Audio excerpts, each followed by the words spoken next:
L'échange avec notre comptable se fait uniquement via le numérique, donc beaucoup par mail et puis via la plateforme GED, enfin la plateforme du CER, où les factures de vente, donc les factures faites aux adhérents de la CUMA sont faites en direct, donc et récupérées directement par le comptable.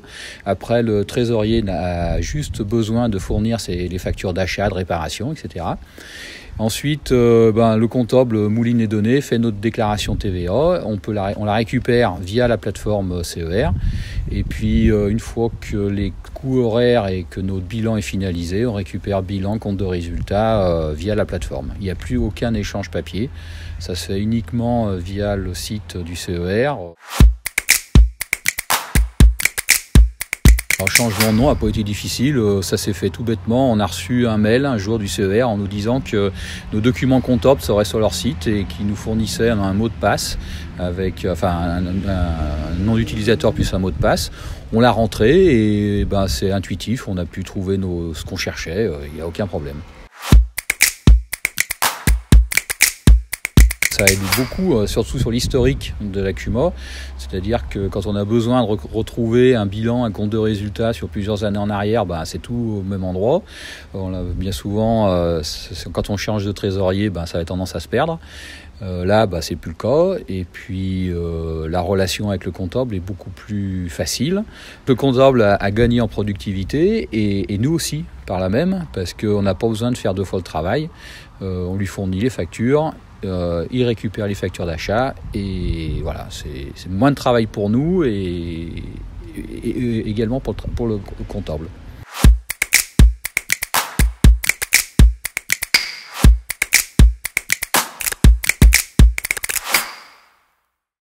La GC CUMA Aquitaine utilise une GED depuis 10 ans maintenant. Ça a permis de satisfaire une obligation légale qui était de stocker tous les éléments, tous les dossiers permanents et les dossiers annuels de chaque CUMA en vue d'une labellisation, d'une démarche qualité. Après, la GED pourra aller beaucoup plus loin puisqu'elle va offrir de nouvelles fonctions de type la signature électronique, mais aussi la possibilité de les faire rentrer dans un processus qui, par exemple, permettrait au trésorier de qualifier cette facture et de dire à quel matériel elle pourrait s'adapter, mais aussi, encore plus loin, de dire s'il souhaite qu'elle soit mise en paiement. Notre objectif dessous la GED, c'est vraiment de faciliter le travail des comptables. On voit que c'est de plus en plus difficile de trouver des personnes, des bénévoles qui consacrent du temps à une tâche qui n'est pas toujours facile de gestion d'une CUMA, et notre objectif, c'est de faciliter le travail de ces CUMA. Alors bien sûr, une GED facilite le métier d'animateur puisqu'il va retrouver des éléments importants de l'histoire, une décision prise lors d'un AG, un compte rendu de CA, les factures d'investissement. Il y a toute une série d'éléments dont il aura besoin quand il conseillera la CUMA.